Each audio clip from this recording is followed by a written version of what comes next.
Good morning. এয়া চাওকচোন, ৰাতিপুৱা চাহকাপ হাতত লৈছোঁ। এয়া বাংলোতে মানে চাহ গছ ৰুই লোৱা হৈছে। ইয়াৰ পৰাই গছৰ পাত কেইটামান ছিঙি পেলাই এয়া মই এতিয়া চাহ বনাইছোঁ। তাকে আপোনালোকক দেখুৱাইছোঁ আৰু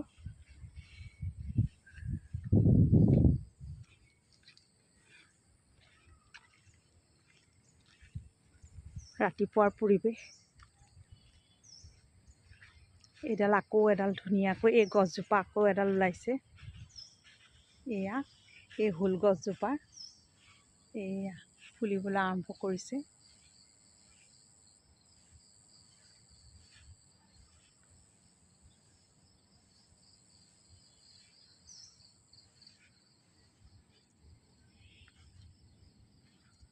ৰাতিপুৱা সময়টোত এয়া